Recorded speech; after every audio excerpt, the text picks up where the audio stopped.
Alright, guys, let's check out what the Critical Drinker has to say in regards to 28 years later, and it's a spoiler-free review. So, I'm already gonna see this movie most likely tomorrow, and then I will do my own review of the film afterwards. But, uh, just out of curiosity, let's see what he thinks about it.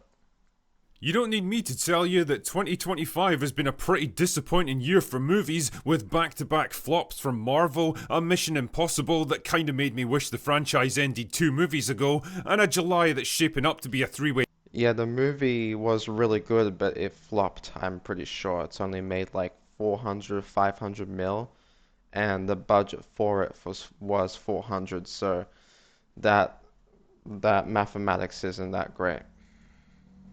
Battle between a trio of movies that I couldn't care less about. But if there was one cause for optimism in the festering wasteland of Hollywood this year, it was 28 Years Later, the long-awaited sequel to 2002's 28 Days Later that would continue the story of survival in a post-apocalyptic world ravaged by a viral outbreak. But Drinker, you booze-infected rage zombie, I hear you say, what about 28 Weeks Later? Just don't worry about it. Anyway, I know it's just come out and everyone's anxious to avoid spoilers, so I'm gonna Mm. keep this review short and mostly spoiler free. Yeah, that's really the hype around this movie is that Alex Garland is back. I think he is producing this one or writing it, and yeah, the original director's back. What's his name? Danny Boyle, I think. Um, so that's why I'm excited for this third film, because 28 Weeks Later wasn't that great.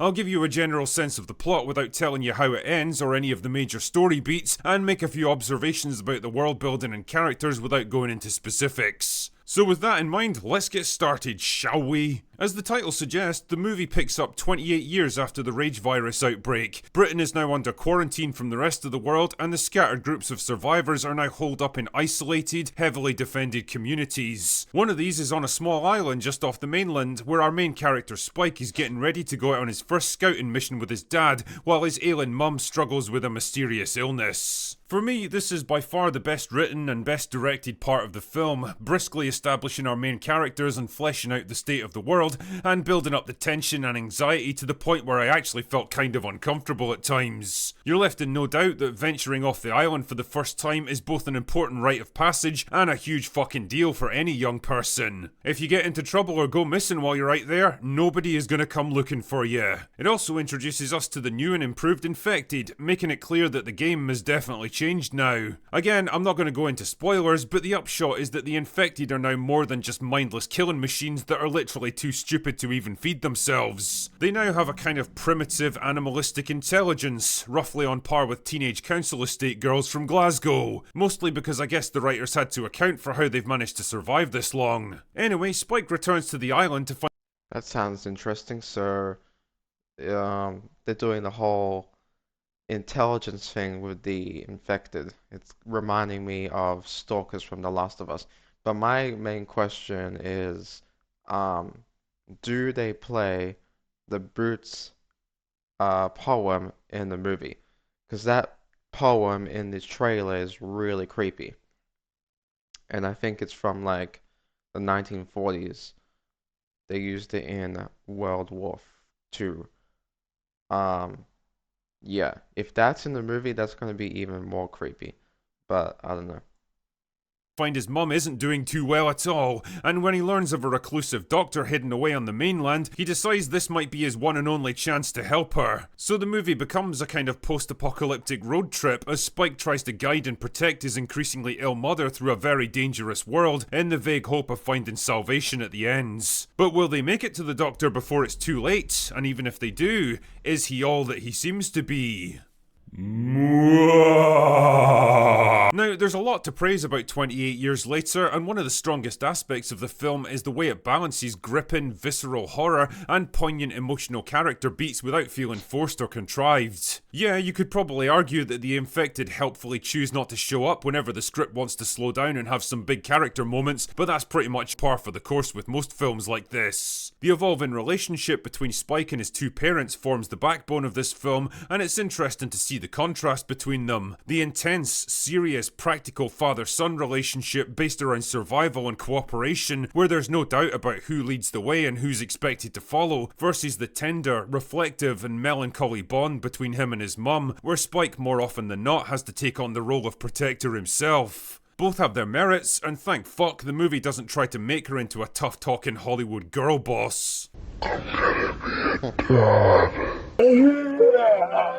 Yeah.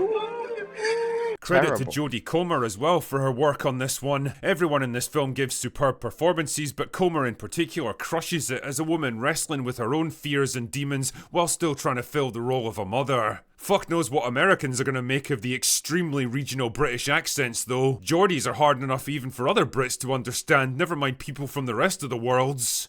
Well, you didn't need to talk to me because you were effing and seeing there yesterday when I was kids. And I heard you, man. I heard you.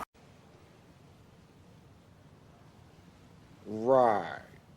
When you get right down to it though, 28 Years Later is the story of a boy forced to become a man just a little too soon in a very harsh and unforgiving world.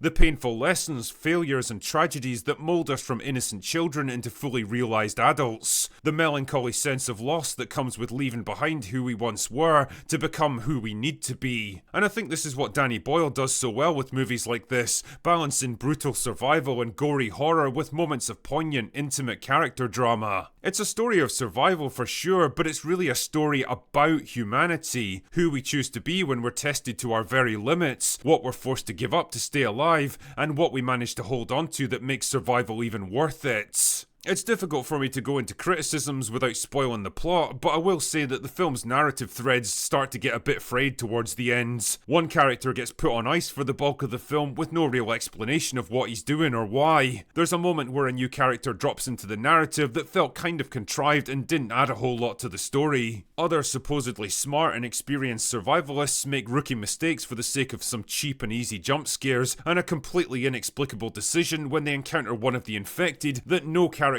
born into this world would ever consider. What can I say? If you know, you know. None of these criticisms are deal breakers, but they undermine what's generally a pretty smart and mature movie that takes itself very seriously. The ending leaves the narrative wide open for the next movie, and while I've definitely got thoughts about the Jimmy Savile lookalikes who show up in the last few minutes, my bigger concern is that the next film's being overseen by the same girl who directed Candyman and The Marvels. Oh boy. Yeah, we're kinda fucked, aren't we? Either way, no matter where it ends up going next, 28 Years Later is a solid horror survival story with a lot of heart behind it. It's not perfect, and it's definitely not on the same level as the first movie, but I didn't really expect it to be, and if you're a fan of the series or horror movies in general, you'll definitely find a lot here to appreciate.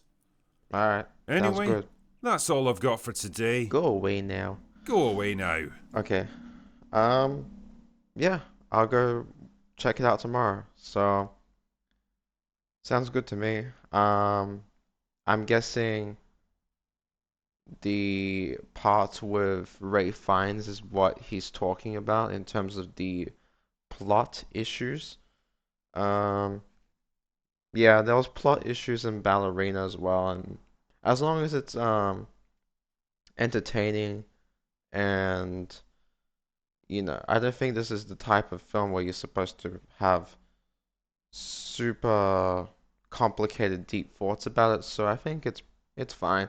I haven't seen it, so I'm not gonna judge it based on that. And I've already decided that I'm going, so I'm not watching this review to say, oh, am I gonna see it or not? I am already gonna see it. So, yeah, sounds good to me. Thank you guys for watching. Don't forget to like and subscribe, and I'll see you next time. Bye.